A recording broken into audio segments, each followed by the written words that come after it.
무엇이 우리를 자유케 하는가? 오늘을 살아가는 우리가 추구해야 할 참된 자유의 삶은 어떤 삶일까? 자, 우리가 믿음 안에서 호기심을 갖고 기대감을 가져야 되겠습니다. 참된 자유의 삶은 욕망에서 자유한 삶이다. 욕망으로부터의 자유. 우리가 예수를 믿고 구원받는 순간 하나님이 우리에게 다가오시며 들려주시는 중요한 음성이 있습니다. 그것이 무엇인지 아시나요?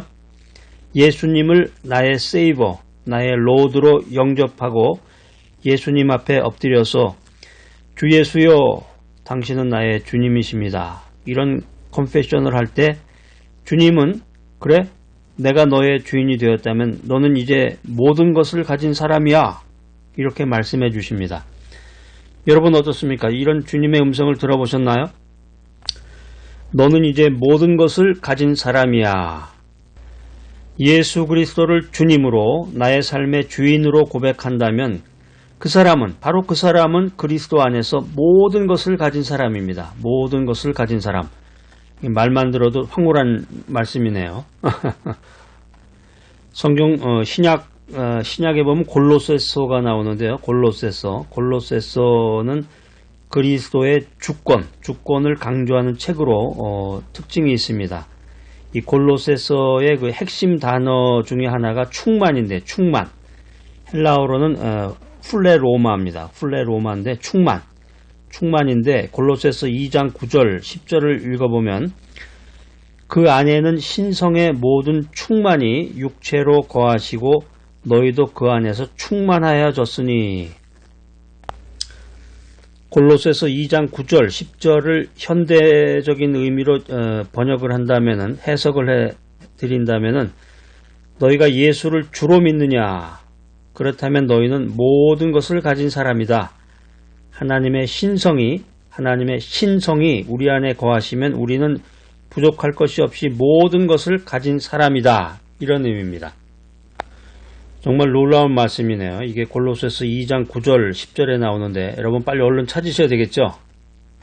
여러분 이게 이제 하나님이 하늘 보좌문을 열으시고 여러분에게 내려주시는 금은 보물덩어리인데 빨리 성경을 빨리 찾아서 밑줄을 그으면서 은혜 가운데서 할렐루야, 참 너무 귀하신 말씀, 이걸 내 걸로 만들어야 되는데, 성경 말씀 이제 자꾸 읽으면서 성경이 친숙해지고 그 다음에 자꾸 이렇게 읽어야 돼. 읽기 위해서 이제 밑줄을 그어놓고 큰 목소리로 3번 읽고 시간 될 때마다 버스 타고 뭐 어디 친척을 만나러 간다든가 지인하고 점심 약속을 했다. 움직일 때 그 말씀을 기억하면서, 아니면 종이에다 써서 갖고 다니든지, 성경책을 들고서 다니기가 좀 뭐하면은 이런 메모지 같은 데다 써가지고 그걸 갖고 다니면서 버스 안에서나 아니면 걸어가면서나 이걸 보고 자꾸 읽어보는 거예요. 그걸 읽으면서 이제 묵상을 하는 거죠. 하루 종일 묵상이라는 게 이제 소를 보면은 그 하루 종일 뭐 껌 씹는 것 마냥 계속 뭔가를 씹고 있잖아요. 메디테이션이라고 그러는데 묵상. 그러니까 여러분들이 그 성경 말씀을 하루 종일 그 귀한 말씀을 자꾸 이렇게 되새기는 거야. 되새긴다. 성경 말씀을 자꾸 되새기면서 음미하면서 묵상하면서 그 진정한 의미가 무엇인가, 이것을 이제 캐치하면 좋겠습니다. 성경을 이제 연구하는 단계에서 더 나아가서 성경의 말씀을 전하는 사람, 복음을 전하는 사람이 될 수 있도록 또 기도를 하셔야 되는데, 우리가 이제 성경을 연구하면서 경계해야 될 것 중에 하나가 뭐냐면은 성경을 지식으로 받아들이면 안 된다. 인포메이션. 정보로 받아들이면 안 돼. 성경은 정보가 아니야. 근데 믿은 지 얼마 안 됐다든가 예수를 잘 모르고 예수님을 잘 모르고 믿음에 대해서 잘 모를 때는 이제 정보로 들리는 거죠. 그 말씀이 인포메이션으로. 그런데 그러다 보면 이제 지식을 쌓게 되는데, 많이 아는 거. 그런데 성경을 정말 하나님의 말씀으로 받아들이고 성경 말씀대로 살기 위해서는 성령 충만이 필요합니다. 왜 그러냐면은 이 성경은 인간이 기록한 것이지만은 그 인간이 하나님의 성령이 충만해서 그 말씀을 기록한 것이기 때문에 성령이 무엇인지를 알고 성령이 충만한 가운데서 그 말씀을 해석하고 더 나아가서 뭐 교회라든가 목사라든가 뭐 기독교에 대해서 이야기를 해야지 성령이 뭔지도 잘 모르고 성령 충만이 뭔지도 모르고 성령 체험을 해보지도 못했다. 이런 사람이 뭐 유명한 대학 교수다. 나이가 많은 저명한 사람이다. 이런 백그라운드를 가지고서 기독교는 이렇게 나가야 된다. 뭐 교회에 대해서 비판을 한다든가 어떤 목사에 대해서 비난을 한다든가 이건 잘못된 거예요. 아주 큰일 날 일이에요. 혹시 이 메시지 들으시는 분들 가운데서 그런 분이 계시다 그러면 깨달음을 가지셔야 됩니다. 그래서 이제 평신도들, 보통 평신도라는 말을 많이 쓰는데 평신도들이 말씀을 전하고 뭐 설교도 하는 교회도 있죠. 강남에 이런 교회라든가 요즘에 이제 그게 또 유행인데 바람직한 현상이고 이제 시대적인 그 흐름이라고 말씀할 수도 있겠지만은 기본적인 그 신학을 연구하지 않고 그러니까 요즘에는 이제 시대 흐름에 따라서 목사가 되기 위해서는 이제 대학원 과정 3년 과정 MD부라고 그래가지고 목사가 되기 위한 그 3년 과정의 그 신학 대학원 과정을 거치고 난 다음에 그 다음에 이제 인턴 과정을 거치게 되죠.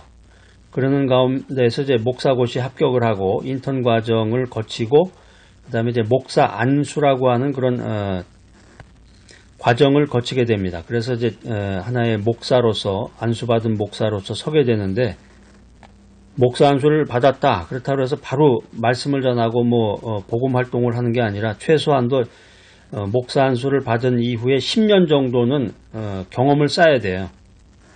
10년 정도는 자기가 목사로서 다시 성경을 연구하고 목사로서 복음을 전하고 목사로서 성령 충만한 가운데서 신앙생활을 해나갔을 때 비로소 담대한 마음으로 주님의 복음을 전할 수 있는 것입니다. 그런데 그런 과정, 제가 지금 쭉 여러 가지 과정들을 말씀드렸는데 그런 과정을 거치지 않고 세상적으로 유명한 사람이다. 세상적으로 저명한 사람이다. 이런 사람이 교회 다닌다고 그래가지고 쉽게 성경에 있는 말씀이라든가 예수 그리스도에 대해서 또는 교회를 비난하거나 기독교에 대해서 이렇게 쉽게 말한다고 하는 것은 굉장히 경계할 만한 그런 내용이라고 할 수가 있겠습니다. 그래서 그런 분들, 제가 말씀드린 그 세상에서 유명한 사람들, 과정을 거치지 아니하고 기독교에 대해서, 복음에 대해서, 예수님에 대해서 말하는 사람들의 이야기를 가만히 들어보면은 그 사람들의 책을 읽어보면은 위험스러운 부분들이 많아요. 마치 아버지가 그 갓난아기, 젖병을 입에 문 그 갓난아기가 하는 행동과 같이 참 어리석은 그런 말과 행동이 참 많구나 하는 것을 생각하게 됩니다. 자, 오늘 이 메시지 들으시는 분들 가운데서 혹시 세상적으로 유명하신 분이라고 해서 그분이 하는 그 말에 그분이 하는 그 성경적인 해석이라든가 그분이 하는 그 교회나 기독교에 대한 비판에 현혹되지 마시고 제가 조금 전에 말씀드린 것처럼 기본적인 기초 과정을 거치신 분, 신학 대학원 과정 3년을 마치고 목사고시 합격을 하고 인턴 과정을 거쳐서 목사 안수를 받은 이후에 10년 정도의 그런 연구 과정, 목회 활동을 하신 그런 분들의 말에 귀를 기울이시는 것이 여러분에게 유익합니다.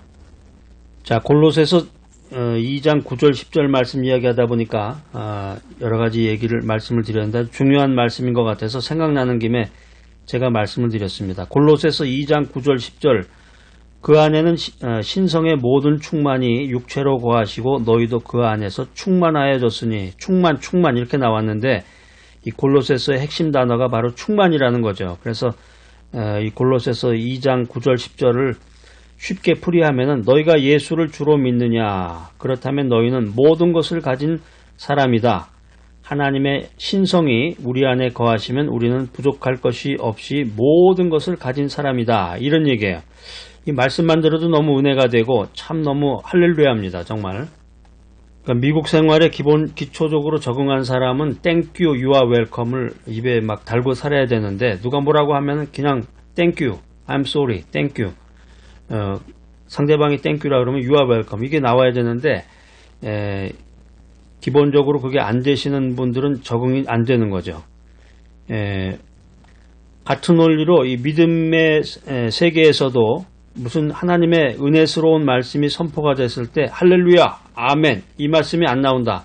아까 그거랑 똑같은 거예요. 미국 생활에 적응 못해서 땡큐, 유아 웰컴을 하지 못하는 것처럼 믿음 생활에 적응 못하고 이게 도대체 어떻게 돌아가는 건가, 성령이 뭔가, 성령 체험이라는 게 뭔지 전혀 모르는 사람들은 그 말이 나오기가 쉽지 않죠. 할렐루야, 아멘 이 말이 쉽게 입에서 떨어지질 않아요. 이게 교회 가보면, 일반 교회 가보면, 보통 교회 가보면은 맨 앞에 앉으신 그 장로님이나 권사님들도 잘 하기가 힘든데, 나이 드신 장로님들만 목사님이 뭐라 그러면 아멘, 할렐루야 막 이러는데, 자, 여러분들 어떠십니까? 나는 모든 것을 가진 사람이다, 이런 느낌을 가져본 적이 있으신지요?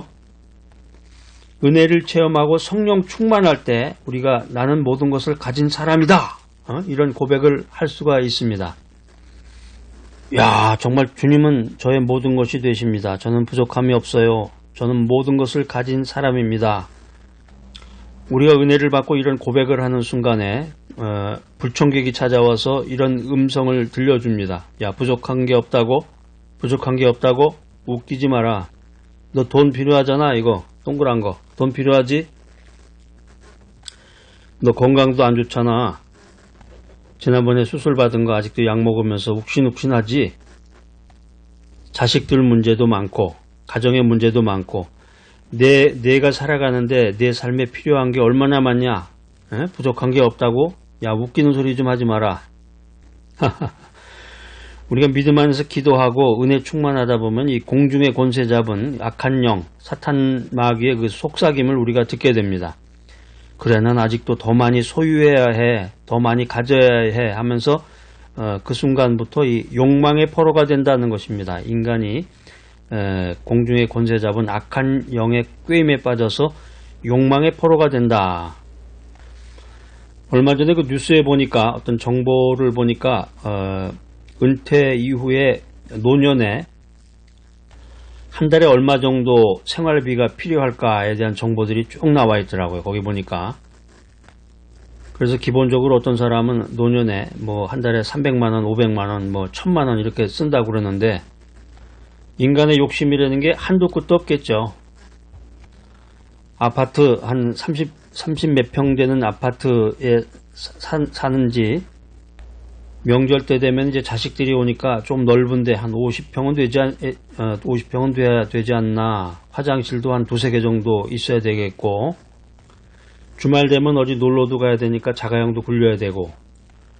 그런데 이렇게 종에다 쓰면서 그런 걸 따져보다 보면은 한도 끝도 없어요. 한도 끝도 없지. 점점점 1년에 2번 정도는 해외여행도 가야 되겠지. 아니, 어디 저기 해안가 같은데 별장도 하나 만들까? 뭐 이러다 보면은 인간이 욕망의 포로가 돼서 소유의 길을 향해 달려가는 자기 자신을 발견하게 됩니다. 여러분 어떻습니까? 그러니까 우리가 믿음 안에서 살기 위해서는 이 욕망으로부터 자유함을 얻어야 되는데, 어떻게? 자, 그러면 어떻게 이 욕망에서 자유함을 얻을 수가 있습니까? 자, 아주 우리가 인생 살아가면서 굉장히 중요한 것이네. 의식주보다도 중요한 거야, 이거 정말. 오늘 이 귀한 메시지 들으시는 게 의식주 생활 걱정하는 것보다 참 중요한 겁니다. 우리가 어떻게 인생 살아가면서 욕망에서부터 자유함을 얻을 수가 있을까? 자, 이 귀한 말씀 하나님께서 여러분들에게 공짜로 알려드립니다. 시편 23편입니다. 시편 23편 1절에 그 정답이 나와 있어요. 야쿠, 오늘 아주 수지 맞았네. 하나님께서 엄청난 걸 알려주시네, 오늘 나한테. 시편 23편 1절에 보면은, 여호와는 나의 목자시니 내가 부족함이 없으리로다. 여호와는 나의 목자, 여호와는 나의 목자. 여러분 한번 따라서 해보세요. 여호와는 나의 목자시니 내가 부족함이 없으리로다. 여기서 여호와는 나의 목자라는 이 고백에는 아주 중요한 전제가 하나 있는데, 그게 뭐냐면은 하나님이 나의 목자라면 나는 양이다 라는 거죠. 양이다. 그 성경에 보면은 그 하나님은 목자시고 인간은 양이다, 이런 표현이 많이 나와요. 나는 양띠도 아닌데 왜 자꾸 나보고 양이라고 하나, 이렇게 말씀하지 마시고, 이 성경에서 말하는 이 양, 쉽이죠. 양이라고 하는 것은 문제가 많은 동물이에요. 이게 양이라고 하는 것이 이 자구책이 없는 아주 연약한 존재를 가리켜서 우리가 양이라고 하는데, 우리가 양을 보면 겉으로는 하얘니까 깨끗한 것 같은데 굉장히 쉽게 더러워지는 존재입니다. 그 양이 방향 감각이 없다고 그래요. 방향 감각이 없이 조금만 자리를 옮겨 놓아도 이 자기 집을 찾아오지 못합니다. 또 먹을 것이 어디에 있는지 분별하지도 못합니다. 그런데 양의 이런 모든 문제는 딱 하나만 있으면 완벽하게 해결이 되는데, 그게 뭐냐면은 목자야, 목자. 목자만 있으면 양은 모든 그 인생을 목자가 책임져 주는 거예요. 목자가 양의 곁에 있으면 양을 보호해주고, 더러워지면 씻어주고, 굶주리면 먹여주고, 또 푸른 초장으로 인도해 줍니다. 그렇기 때문에 양이 목자를 만난다고 하는 것은 아주 굉장한 사건이에요. 굉장한 사건. 우리가 하늘과 땅을 창조하신 하나님, 만물을 붙들고 운행하며 섭리하시는 하나님을 나의 목자로 고백을 하면 바로 그 순간부터 그분은 우리의 목자가 되어서 우리를 책임져 주십니다. 그분이 책임져 주시는데 뭐가 부족하겠어요? 하나님을 전능하신 분으로 알지 못하고 이 세상의 모든 것이 하나님의 운행으로 전능하신 힘으로 움직이고 있다고 하는 것을 믿지 못하는 데서 모든 것이 불균형을 이루게 되는 것입니다. 자, 여러분 오늘 이 메시지, 귀한 메시지 들으시면서 이 시편 23편을 펴놓으시고 밑줄도 그시고 여러 번 읽으시면서 이 시편 23편은 전체를 다 암송하시면 참 좋습니다. 시편 23편. 제가 여러분들 격려하는 의미에서 이 시편 23편을 경상도 방언으로 한번 말씀해 드릴게요. 시편 23편을 경상도 방언 버전으로. 여호와가 내 목자라 카이 내 삼아 답답할기 눈꽃만치도 없는기라. 시편 23편을 전라도 방언으로 말하면 또 이렇게 말해요. 아따 여호와가 시방 나의 목자신디 나가 부족함이 있겠냐. 마지막으로 시편 23편을 평안도 방언으로 말하면 여호와가 내 목자인데 모이가 부족하간 고저 시퍼런 풀밭에 쉬라디란나 목마르면 고저 물가로 데려가디란나. 야 모이가 부족하간. 자, 재밌죠? 여러분들 이제 이 시편 23편이 아주 중요한데, 여러분들 이제 시편 23편 펴놓으시고 이제 읽고 또 연구하는데 힘이 되라고 제가 이제 경상도 방언, 전라도 방언, 평안도 방언으로 한번 여러분에게 말씀드렸는데, 이 시편 23편 2절 3절에서는 이 주어가 굉장히 중요해요. 그가 나를 푸른 초장에 누이시며 쉴만한 물가로 인도하시는도다. 내 영혼을 소생시키시고 자기 이름을 위하여 의의 길로 인도하시는도다. 이게 이제 우리말 성경책 보면 이 주어가 생략이 돼서 그가라는 주어가 한 번도 나오지 한 번 나오는데, 원문에 보면은 이 주어 그가 계속해서 나옵니다. 그가 나를 푸른 초장에 누이시며 그가 나를 쉴만한 물가로 인도하시는도다. 그가 내 영혼을 소생시키시고 그가 자기 이름을 위하여 의의 길로 인도하시는도다. 이렇게 기록이 되어 있습니다. 자, 여러분 인생의 주인은 누구십니까? 내 인생의 주인이 하나님이시라면, 하나님이 인생의 목자가 되어서 나를 인도하신다면 무엇이 부족하겠습니까? 그리고 무엇이 더 필요하겠습니까? 하나님을 목자로 신뢰할 때 우리는 욕망의 늪에서 자유하게 됩니다. 자, 오늘 이 귀한 메시지 들으신 여러분들, 욕망에서 자유함을 얻고 참된 자유를 누리는 귀하고 복된 여러분 모두가 되시기를 간절히 기대합니다.